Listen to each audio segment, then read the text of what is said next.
함께 기도해 주신 성도 여러분 감사합니다.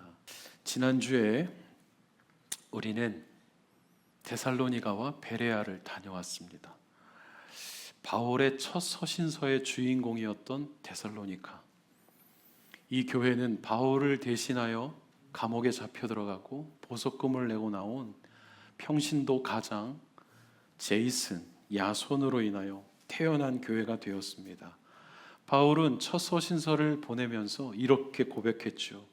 내가 그대들을 생각하면 그대들이야말로 나의 기쁨이자 하늘의 영광이라고요. 저는 바울의 이 고백으로 성도 여러분 축복하기를 원합니다. 여러분이 누군가에게 내가 당신을 생각하면 당신이 나의 영광입니다, 우리 가정의 기쁨입니다 라고 고백할 수 있는 그런 분들이 되시기를 축복합니다. 또한 우리 교회가 그런 교회가 되기를 축복합니다. 베레아 사람들은 신사들이라고 했습니다. 좋은 코트를 입고 다니며 멋진 중절모를 썼을 뿐 아니라 말씀을 진지하게 대하는 사람들이라고 했죠. 무턱대고 믿지 않고 덮어놓고 읽지 않고 정말 그럴까 다시 한번 생각해보는 그러한 말씀을 대하는 태도를 가진 사람들을 성경은 신사적이라고 했습니다. 지난 한 주간 성도 여러분이 열왕기 상하를 통해 또 사도행전 말씀을 그렇게 다시 들여다보신 줄을 믿습니다. 바울은 베레아에서도 또 방해를 받기 시작했고 핍박을 받자 이동하기 시작했습니다. 우리 지도를 계속 보고 있습니다. 지도가 또 업데이트가 됐는데요, 지난번에 빌립보에서 데살로니가까지 저 짧은 거리가 알고 보니 160km였던 것처럼 베레아에서 아테네까지는 아래로 내려가죠. 바닷길을 이용했을 수도 있지만 자그마치 506km입니다. 지금 현존하는 도시입니다. 베리아스 그리고 아덴 치면 506km 정도 가야 한다고 나오죠. 어떻게 갔을까요? 성경은 바울과 그 일행이 함께 움직이지 않고 바울이 먼저 이동했다고 했습니다. 바울이 아테네에 도착했는데 일행을 기다리는 동안 놀라운 사실을 발견했습니다. 그게 바로 이 아테네가 우상이 충만한 도시였다는 겁니다. 도대체 어떤 곳이었길래 바울이 놀랐을까? 아테네를 잠깐 소개해 드릴까 합니다. 아테네라는 이름이 현재 도시 이름이죠. 그리스 로마의 신들이 굉장히 많죠. 아테나라는 여신의 이름을 이 도시에다 붙였습니다. 여러분 신고 오신 나이키가 승리의 여신 니케인 것처럼. 그런데 이 아테나가 성경에 여러 곳에 등장합니다. 아스타롯, 아쉐라, 아프로디테, 아르테미스, 로마에 가면 비너스, 다 이름이 다른데 하나예요. 하나.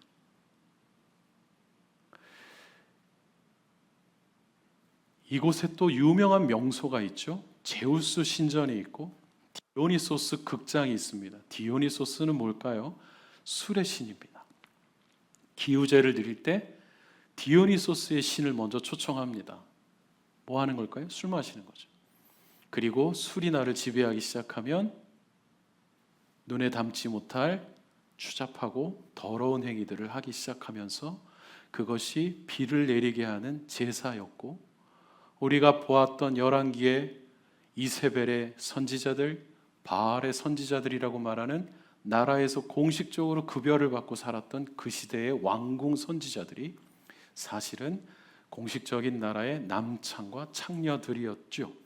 또한 파르테논 신전이라는 어마어마한 신전이 있고, 여기는 또 민주주의의 고향이라는 별명이 있습니다.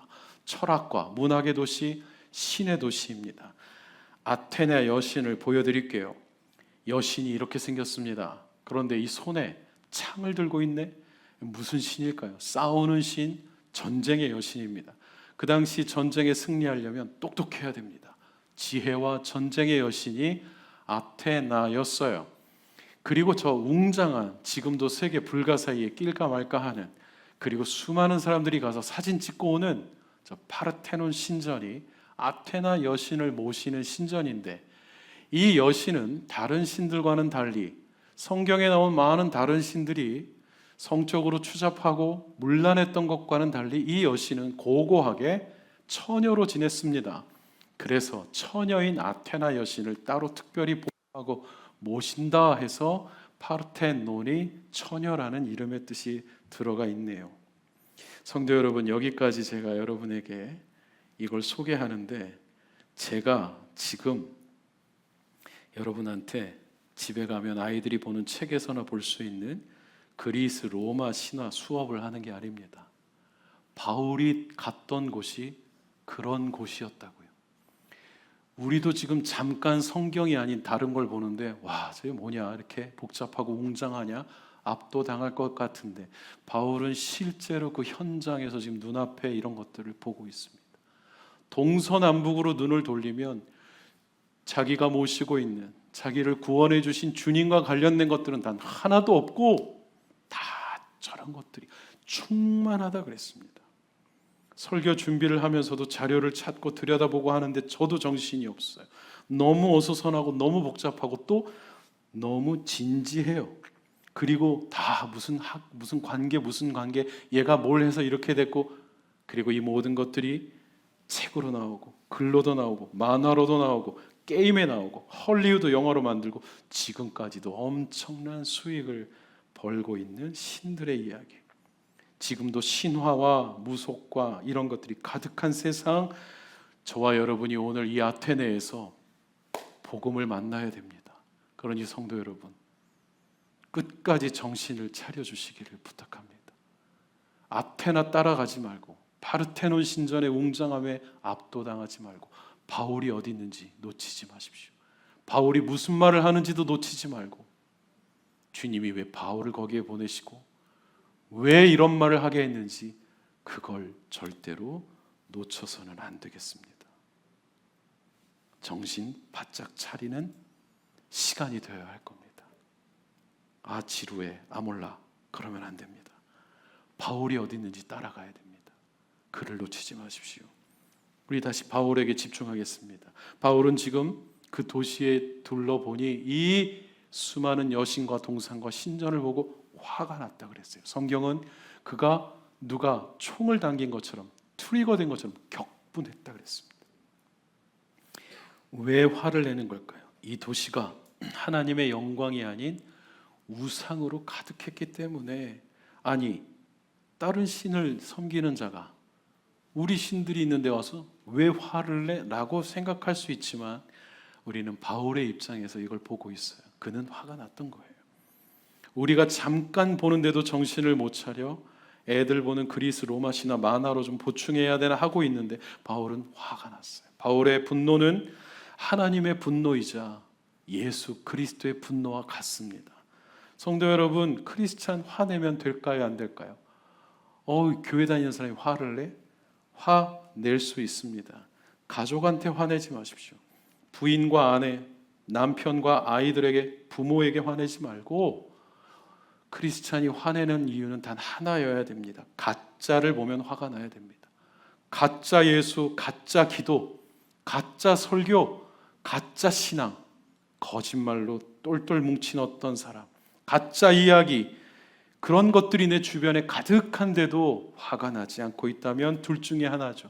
정신줄을 놓고 있던지 아니면 은근슬쩍 동참하고 있던지 둘 중에 하나예요. 화가 나야 됩니다. 가짜에 화가 나야 됩니다. 지금 바울은 가짜 천지에 들어가서 우와 대단하다 하지 않고 화가 났어요. 이건 가짜라고요. 화가 났던 거예요. 바울이 본 건 그것만이 아니었어요. 바울이 만난 사람들이 있었는데 그 도시는 철학의 도시였습니다. 오늘 우리가 읽지 않았는데요, 같은 17장의 18절 말씀을 같이 한번 볼까요? 18절 말씀에 이런 말이 써 있네요. 에피쿠로스 철학자들과 스토아 철학자들이 바울과 토론을 하기 시작했는데, 에피쿠로스 학자들과 스토아 학자들이 바울한테 아니 이 말쟁이가 도대체 뭔 소리를 하는 거야? 라고 했어요. 그래서 여러분, 성경에 지금 온 철학의 세계를 주름잡고 있는 사상의 기조를 만든 철학자들이 등장합니다. 그 대표적인 게 에피쿠로스 학파와 스토아 학파. 대충 소개해 드릴게요. 대략적으로 에피쿠로스는 소위 쾌락주의입니다. 그런데 이 쾌락주의는 성적인 만족을 원하는 쾌락주의가 아니라, 그러면 세계를 주름잡지 못했겠죠. 그런 것 격이 떨어지는 그런 게 아니라 우리는 정신적, 육체적 고통으로부터의 해방을 추구하는 사람들이야. 우리를 만나면 완벽한 마음의 평화 상태를 유지할 수 있어. 우린 그걸 쾌락이라고 말한다. 진정한 기쁨은 거기다. 대단하죠. 여러분 진짜 그러고 싶지 않습니까? 와, 대단하다. 또 있어요. 스토아 학파는 우주에 존재하는 모든 것은 다 물질이야. 학자들이 그렇게 얘기하죠. 우리 다 원소로 구성되어 있다고. 죽음은 뭐냐? 원소가 흩어지는 것이고 우주의 일원이 되는 거다. 와, 멋지죠. 신도 하나의 물체이고 우주가 신이고 신이 우주라고 가르치는 사람들이었어요. 바울이 만난 사람들이 이런 분들이셨던 거예요. 그런데 세상의 철학의 중심에서, 신들의 도시에서 바울은 이들과 만났는데 이 사람들이 바울을 향해 뭐라고 했냐면, 이 말쟁이가 뭐라고 하는 거야 했어요. 이 말쟁이가 무슨 뜻이냐면, 그 당시에 곡식 쪼아 먹는 새에서부터 시작해서 나중에 쓰레기통 뒤지는 까마귀, 그리고 나중에 쓰레기를 주워 모아 그걸로 먹고 사는 사람들을 지칭하는 아주 경멸하는 단어인데, 이 당시에 철학자들의 입에서 나온 말쟁이는 자기가 연구하고 공부하고 그래서 만들어낸 게 아니라 다른 사람 얘기 어디서 주워 듣고 자기 것인 것냥 표절하는 사람들을 말쟁이라고 했습니다. 그러니까 이 표현은 그 당시 철학자들이 바울을 바라보는 태도를 정확하게 이야기해 줍니다. 마치 어디서 저 딱따구리 같은 게 나타났어? 웬 참새가 짹짹거리고 있어? 이렇게 말하는 거예요. 아주 우습게 보는 거예요. 바울을 말이죠. 와, 그럴 수가 있습니까? 아테네는 그랬다는 것입니다. 바울이 도대체 뭐라고 얘기했기 때문에 그 철학자들이 아주 우습게 여기듯이 말했을까요? 그게 우리가 아까 읽었던 18절의 마지막 하반절입니다. 뭐라고 얘기했냐면, 바울이 외국의 다른 신을 우리한테 소개하는 사람인가 보다. 근데 바울은 뭐라고 얘기했냐면 예수의 십자가와 부활에 대해서 얘기했던 거예요. 세상 철학의 중심에서, 신들의 도시에서 바울은 십자가와 부활을 선포했습니다. 그들의 첫 반응이 좀 뭐라고 꾀꾀거리고 있어? 뭐라고 딱따구리처럼 얘기하고 있어? 이거였어요. 마치 우리가 전도하고 전도지를 나눠주면 받아서 보란 듯이 쓰레기통에 쳐넣는 것처럼 말이죠. 그런데 이 무시당하던 바울의 딱따구리 같은 이 말이 몇 철학자들의 마음을 찔렀습니다. 그래서 그들은 바울을 어디론가 데려가기로 했어요. 더 치열한 곳으로 데려가기를 원했습니다. 마치 올림픽으로 말하면 결선 무대에 끌고 간 것처럼 말이죠. 그들이 바울을 데리고 간 곳이 어디냐면 19절에, 그때 그들은 바울을 붙들어 아레오바고 광장으로 데려가 당신이 말하는 이 새로운 가르침, 뉴 티칭이 뭔지 좀 더 설명해 줄 수 있겠느냐. 아레오바고 광장이 어딘지 우리가 나중에 직접 갈 마음을 품으면서 사진으로 대신 한번 봅니다. 아레오바고 광장 입구입니다. 저 길을 따라 계단을 향해 올라가면 이런 곳에 올라가게 되는 거죠. 저 바위가 아레오바고 광장이고 이걸 요즘은 뭐라고 하냐면 마르스 힐이라고 해요. 여기서 저는 여러분에게 아레오바고를 또 잠깐 해야 될 것 같아요. 오늘 공부 열심히 해야 됩니다. 잘 따라오시되 바울은 놓치지 않는 걸로.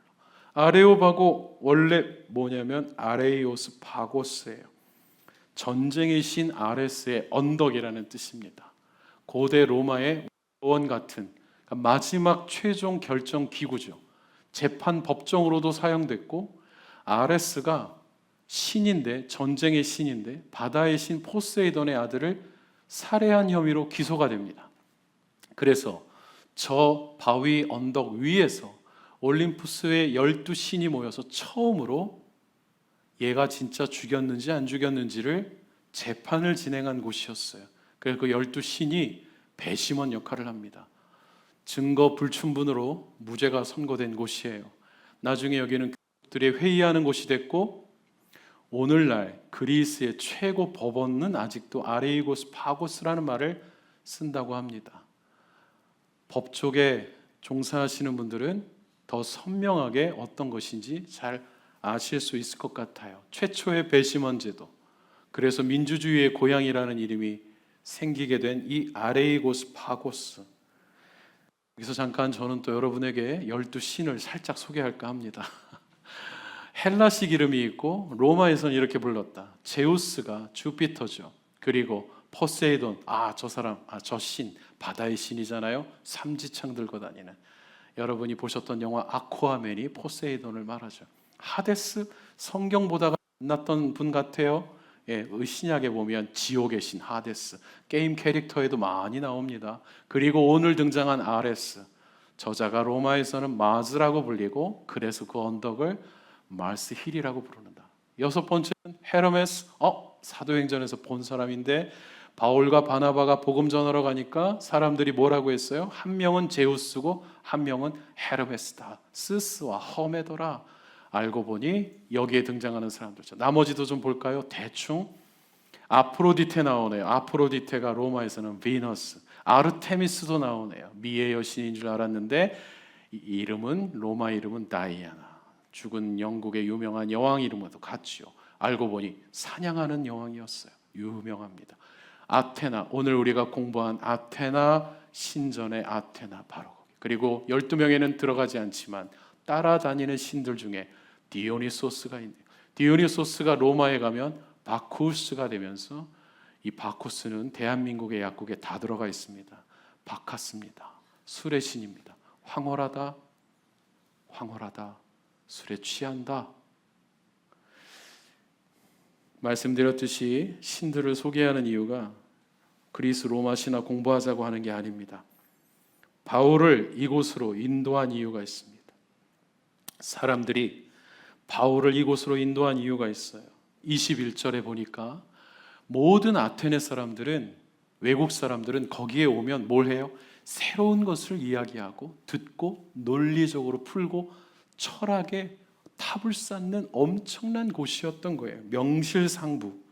철학과 신학의 중심지가 바로 아테네이자 아레오바고 광장이었던 겁니다.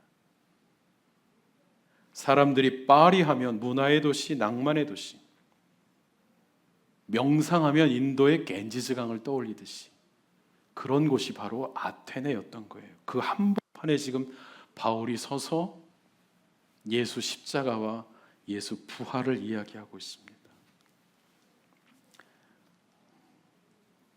지금부터 바울이 하는 이야기를 따라가고자 합니다. 오늘 읽은 본문입니다. 여러분, 이게 더 중요합니다. 지금부터가 중요합니다. 바울의 이야기를 들어볼게요. 바울이 이 언덕 위에 서서 그를 쳐다보고 있는 수많은 철학자들 앞에서 이렇게 말했어요. 여러분, 내가 여러분을 보니까 참 매우 종교적인 사람들이네요. 개역 성경에는 너희들이 종교심이 많도다. 이 말을 대표적인 영어 성경 두 개인 킹 제임스 버전과 NIV에서는 이렇게 번역을 했어요. 참 너무 미신적이다. 혹은 종교적이다. 뉘앙스가 이게 칭찬인지 칭찬이 아닌지 좀 오묘합니다. 여러분은 어떻게 느끼십니까? 바울이 이렇게 얘기한 게 그들을 높여준 것 같아요? 아니면 꾸짖은 것 같아요? 조금 더 따라가 볼게요. 바울이 한 말 23절에 이런 말을 했어요. 내가 두루 다녀봤는데 이걸 발견했어. unknown God이 있네. 알지 못하는 신.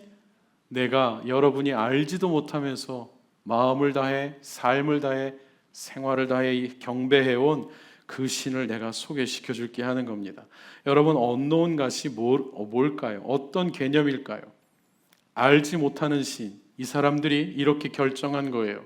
우리가 다 깨달을 수도 있고 발견할 수도 있지만 깨닫지도 못하고 발견하지도 못하고 알지도 못하고 알 수도 없고 알아서도 안 되는 어떤 신이 있다. 건드리지 마라. 이 신이 신들 중에 신이고 갑이고 고트다라고 말하고 있는 거예요. 그야말로 신들의 끝판왕이다. 이건 누구도 모르는 신이야 라고 세워놓고 있었던 거예요. 그런데 오늘 바울이 내가 이거 알려줄게 하는 겁니다. 마치 수학자들에게 있어서 영원한 난제가 있는데 이건 아무도 못 푼다. 허준 씨도 못 푼다. 이건 이렇게 남아있어야 수학의 자존심이야 라고 하는 바로 그걸 나 그거 아는데 메비우스의 띠를 내가 풀었어 라고 말하는 사람이 등장한 것 같은 거예요. 나 당뇨 정복했어. 사기꾼이 아니라 진짜 모든 인류를 행복하게 해줄 수 있어. 우리 바이오에 종사하는 모든 분들이 지금 그 비전을 가지고 수고 중에 계시죠. 암을 정복했어. 내가 그걸 알려줄게. 내가 해답을 줄게 하는 거예요. 그러니 여러분, 이 이야기가 이 사람들에게 어떻게 다가왔겠어요? 실제로 아덴으로 가는 길에 이런 비석들이 서 있대요. 이름은 있고 알지 못하는 신들의 제단이 있다. 아덴뿐만이 아니라 요한계시록에 나오는 버가모라는 교회 지역에도 알지 못하는 신이 곳곳에 있는 거예요. 생각해 보면 선교지를 다니면 수많은 곳에 이 알지 못하는 신이 존재합니다. 누군지 모르는데 그냥 섬기고 있는 거예요. 우리도 그랬죠. 새벽에 일어나 이빨은 깨졌을지언정 제일 깨끗한 사기 그릇에다가 첫 물을 떠서 비나이다 비나이다 하는데 EBS 다큐멘터리 PD가 혹시 누구에게 빕니까? 그건 모른대. 누구든지 내 정성을 보고 나를 만나주기를 하니까 이 아줌마보다 내가 더 해야 되고 이분보다 내가 더 해야 되는 알지 못하는 신에게 예배하던 민족이 우리 민족이었죠. 24절부터 제가 좀 읽어드릴게요. 여러분 여기서부터 중요하다고 말씀드렸어요. 조금만 더 집중해 보십시오. 그 신, 여러분이 알지 못하고 예배하는 그 신은 온 세상과 그 안에 있는 모든 것을 창조한 하나님입니다. 창조주 하나님입니다. 하나님께서는 하늘과 땅의 주인이시다. 모든 걸 다스리신다. 사람이 손으로 만든 신전들 안에는 거하지 않는 분이다. 25절에 하나님께서는 뭐가 부족해서 인간의 손으로 섬김을 받는 분도 아니다. 우리는 예배드리는 것이 하나님을 섬기는 거라고 배웠는데 하나님은 그런 걸 받으시는 분이 아니었다는 거예요.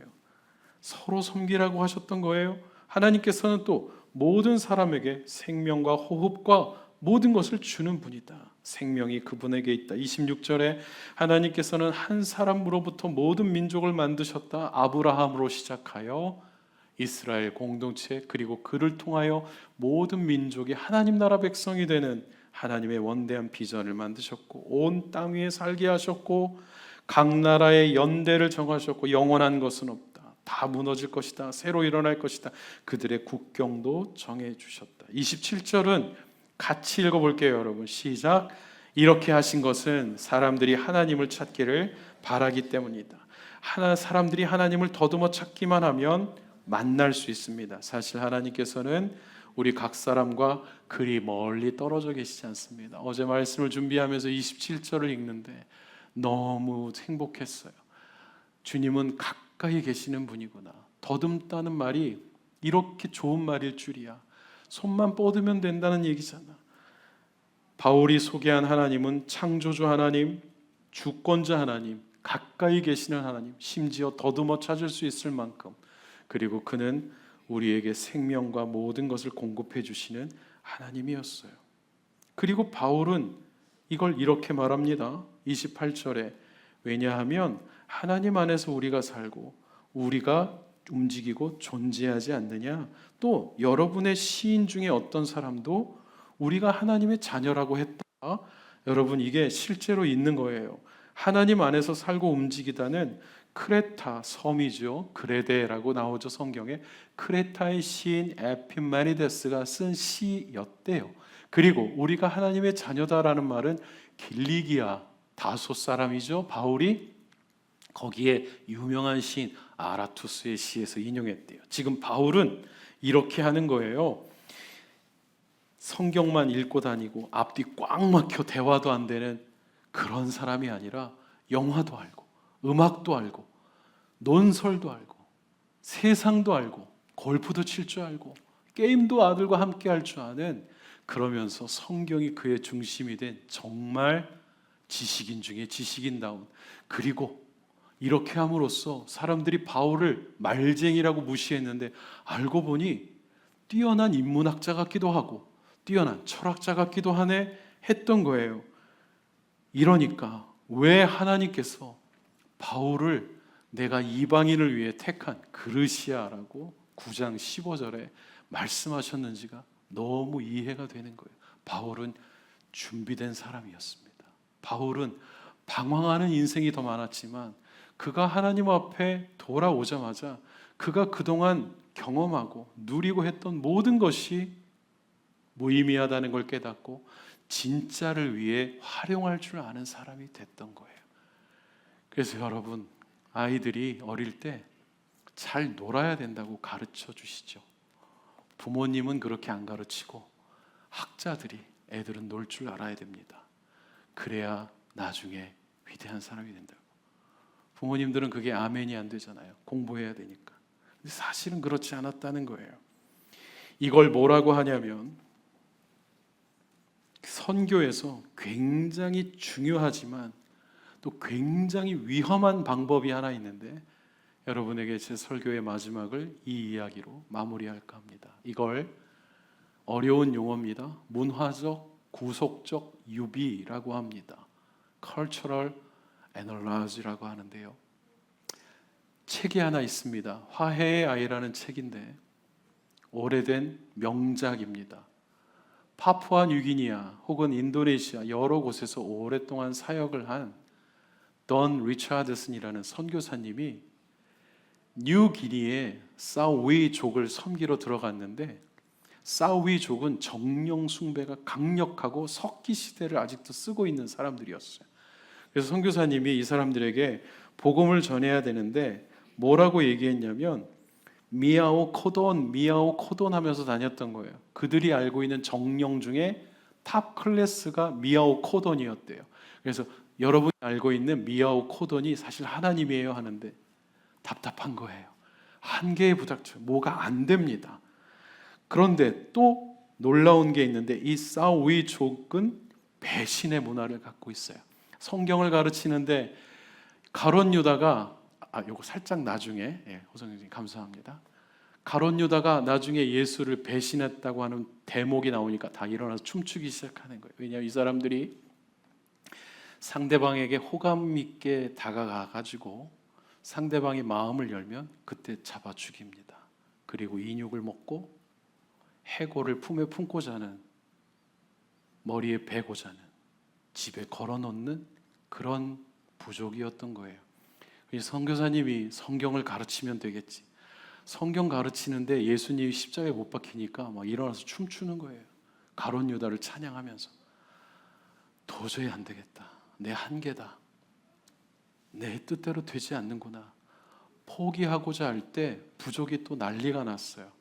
무슨 일인가 했더니 사우이족보다 더 강한 족과 싸움이 붙었는데 질 게 뻔합니다. 그때 사우이족의 추장이 자기의 아들 6개월 된 애를 그 상대편 부족, 더 힘센 부족에게 갖다 준 거예요. 아이를 갖다 주면 아까 그 사진이었죠. 어린 아이를 가지고 오는 저 사진. 그러면 상대편 부족은 우리가 싸워서 이길 게 분명한 부족에서 뭘 받은 거예요. 아기를. 그러면 이 아기를 자기 부족애처럼 열심히 키웁니다. 그러면 이 반대편 사우이족은 추장의 아이가 가 있으니까 함부로 쳐들어가질 못해요. 화가 나도 평화가 유지되는 거예요. 그리고 이 사우이족이 거짓말과 배신에 능수능란한 민족이었다고 했잖아요. 예수님을 배신한 가룟 유다를 노래하는 사람들이었으니. 그런데 이 아이는 자기들이 키웠으니까 사위족과 진실 여부를 확인할 때 이 아이를 세우면 확인이 되는 거예요. 이 아이가 소위 화평의 아이, 평화의 아이, 화해의 아이, Peace Child이었던 겁니다. 던 리처드슨 선교사님이 이 과정을 보다가 접촉점을 찾았습니다. 틈을 발견했습니다. 예수님이 서실 곳이 드디어 발견된 거예요. 그리고 그들에게 이야기한 거예요. 여러분의 아이를 바칠 필요가 없다. 추장의 아이를 보낼 필요가 없다. 우리에게서 아이가 났는데 그는 영원하신 하나님이고 그는 평화의 아이로 오셨다. 그분은 영존하시는 분이라 아이가 죽으면 바꿀 필요도 없다. 그리고 그분은 평화의 왕이 오셨다. 사위족은 그건 둘째치고 우리 애를 바치지 않아도 된다는 그 사실 때문에 드디어 복음을 받아들이게 됩니다. 이 접촉점, 그들의 문화 속에 있는 어떤 한 포인트, 그들의 문화 속에 다 우상 숭배하고 무당 천지고 정령 숭배하는 것처럼 보였지만 그 속에 숨어져 있던 예수 그리스도의 흔적을 발견해내는 작업, 이것을 문화적 유비, 구속적 유비라고 한 거예요. 그런데 선교사님들이 이걸 섣불리 진행하다가 뿌리째 흔들려 신앙을 버리는 일들도 생겨나니 함부로 해서는 안 될 일이었던 거예요. 그런데 바울은 어떻게 이 철학의 최첨단의 도시에서, 신학의 최첨단의 도시에서 이걸 할 수 있었냐? 바울은 예수님을 직접 만났잖아요.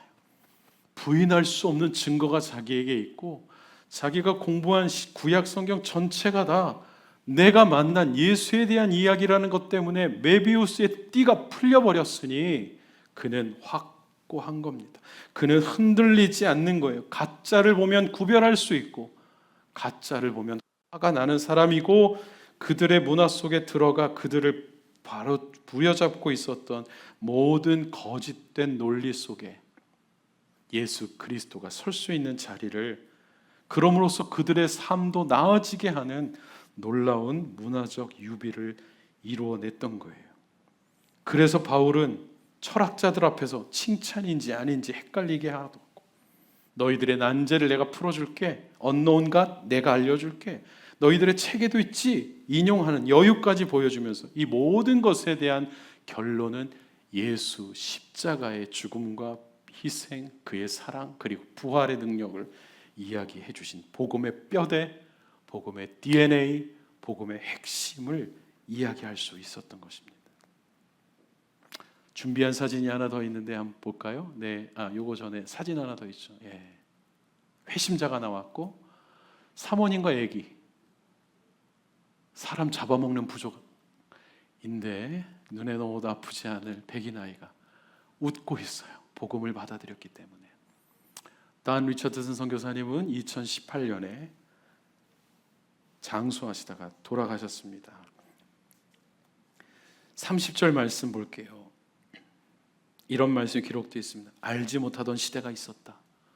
그때는 하나님께서 내버려 두셨대요. 내버려 뒀어? 방치했어? 그게 아니라 준비하고 계셨어요. 이 알지 못하던 시대는 무슨 시대냐? 그리스도를 통해서 하나님의 뜻이 선명하고 분명하게 드러나기 이전 시대입니다. 그때는 몰랐으니까 괜찮아요. 그러나 지금은 아닙니다. 지금은 분명하고 선명한 하나님의 뜻이 드러났기 때문에 부인할 수 없습니다. 31절 말씀도 같이 한번 볼게요. 31절, 하나님께서는 자신이 세운 한 사람을 통해 세상을 공의로 심판할 날을 정하셨습니다. 여러분, 이게 마지막 버전입니다. 이거 다음에 업데이트가 없어요. 하나님이 세운 한 사람 누구일까요? 예수 그리스도. 그는 이 세상을 공정하게 심판할 부정부패의 판사, 검사, 변호사가 아닌, 성경에 등장하는 정의롭지 못한 재판장들이 아닌 공정한 재판장으로 이 세상을 마지막으로 정리하실 거예요. 그게 마지막입니다. 지금이 기회입니다. 지금은 몰랐다고 할 수 없어요. 왜냐하면 더듬기만 하면 만날 수 있는 곳에 그분이 계셨기 때문에. 내 아내가 예수를 믿고 있었고, 내 남편이 예수를 믿고 있었고, 내 부모가 예수님을 이미 만나고 있었고, 우리 자녀가 교회를 이미 다니고 있었고, 그들이 기도하고 찬양하고 있었어요. 손만 뻗으면 주님이 거기에 이미 계셨던 거예요. 몰랐다고 할 수 없어요. 그러니 여러분, 지금이 기회입니다. 지금 예수께로 돌아와야 됩니다. 가짜에 머물러 계시지 마십시오. 어쩌면 오늘 바울이 아테네에 있는 사람들에게 너희들이 알지 못하는 신을 경배하고 있다고 하는 말은 거꾸로 우리에게 하는 말 아닐까요? 그들은 진리를 모르는데 진리를 찾기 위해 하루 종일 어쩌면 그걸 찾아 헤매는 구도자들이었는데, 여전히 그게 뭔지 모르고 살고 있는데, 우리는 진리가 내 손에 있는데도 어쩌면 그들처럼 알지 못하는 신을 섬기듯이 그렇게 종교심만 가득한 삶을 살고 있지는 않냐고 물어보는 것 같았어요. 바울이 이렇게 어렵게 복음을 전한 이유로 복음이 유럽을 넘어 튀르기예 아시아를 넘어 극동아시아인 동방의 작은 나라 코리아까지 전해지게 되었습니다. 이제 믿기만 하면 됩니다. 이제 받아들이기만 하면 됩니다. 알지 못하는 신을 만나듯이 학교의 프로필에는 기독교라고 쓰고, 신앙이 뭐야 그러면 모태신앙이야. 아무것도 못해. 아는 것도 없고 증명도 못해. 차라리 몰랐으면 편하게 놀려다녔을 텐데, 이것도 아니고 저것도 아닌 신앙생활, 같지도 않은 종교생활을 해왔다면 이제 돌이켜야 됩니다. 이제 바꿔야 됩니다. 사실 아테네 사람들은 진리를 찾아 헤매던 구도자, 시커들이었었던 거예요. 그들에게 복음이 찾아가셨습니다. 성도 여러분, 사도행전은 매주 이렇게 외치는 것 같아요. 큰 사업가, 자주장사 루디아도, 교도소의 간수장도, 평범한 가장 제이슨 야손도, 귀부인도, 베레아의 신사들도, 그리고 감옥에 있던 죄수들도, 철학의 도시의 위대한 철학자들도, 법원에 있는 판사, 검사도, 사장님도 모두 다 주님이 필요해. 그들도 복음이 필요해. 그들도 구원받아야 된다. 사장님이 구원받아야 직원들이 진짜 회사 생활이 이런 것이구나, 우리 가족이 이 사장님 덕분에 행복하다고 고백할 수 있게 되고, 사회는 건강해지며 투명해지며 아름다워지는 것이라고요. 판사, 검사, 변호사들이 올바르게 재판을 해야 억울한 사람이 없이 세상이 따뜻해진다고요. 구원은 예수 믿고 천국만 가는 것이 아니라 가정을 구원하고 자녀를 구원하고 세상을 구원하기 원하셨던 거예요. 저는 이렇게 생각해 봤습니다. 아레오바고가 철학의 중심, 신의 중심이었다면 샌디에고는 어떤 곳일까? 많은 분들이 목사님 목회하는 샌디에고의 성도님들은 뭐 하시나요? IT 하십니다. 바이오 하십니다. 그리고 나머지 하십니다. 그러고 보니 샌디에고가 IT 도시죠. 바이오의 도시죠. 여러분이 그 중심에 지금 와 계시죠. 여러분이 그 스토아 학파 철학자들보다 더 위대한 박사들로 그 중심 한복판에 복음과 함께 주님이 보내신 게 아닌가요? 그렇다면 나사에 연구하는 사람들이 반으로 나뉜다고 하죠. 우주를 연구하면 연구할수록 신이 없다고 말할 수가 없을 것 같아. 우주를 연구하면 연구할수록 신이 있는 것 같아. 내가 그분을 팔로우업 하진 않고 있지만 없다고 말할 수 없을 것 같아. 조던 피터슨이라는 유명한 철학자도 어느 날 회심한 영상을 유튜브에 올렸죠. 말을 못 이어요. 내가 회심했다고 물어보는 사람들이 있는데 하면서 유튜브를 하는데 말을 못 이어요. 그 뛰어난 논리적인 학자들이, 어떤 누구와 대화를 해도 밀리지 않는 그분이, 토론토 대학의 가장 유명한 교수이신 그분이 내가 예수를 만난 것 같습니다 하는데 울먹입니다. 성도 여러분, 우리가 왜 사도행전을 2년 전에 공부한 걸 교회 루틴에 따라 또 공부하게 된 것일까요? 하나님은 2년 전에 다 끝냈는데 뭐야 이러실까요? 그렇지 않습니다. 저와 여러분에게 하실 말씀이 있는 겁니다. 네가 여기 괜히 와 있는 게 아니라고요. 하나님 사랑, 그 사랑, 자유케 하는 그 사랑이 너를 통해 이성의 끝판왕이라고 하는 IT 업계의 박사들에게, 정말 생명공학의 끝판왕이라고 하는 샌디에고의 모든 연구실에 있는 연구학자들에게, 그리고 아직 나와 함께 예배드리지 못하는 우리 가정에 내 배우자와 내 자녀와 내 부모님과 내 친구들에게 화해의 아이로 오셨다고요. 그리고 그분은 우리를 새롭게 하실 겁니다. 우리를 자유케 하실 거예요. 저는 이 사도행전을 통해서 저와 여러분의 삶에 그분의 집요하신 사랑에, 변치 않는 그 사랑에 치유와 자유가 철학의 도시에서 예수의 십자가를 외친 바울처럼 역사하시기를 축복합니다. 우리 같이 함께 기도하기를 원합니다.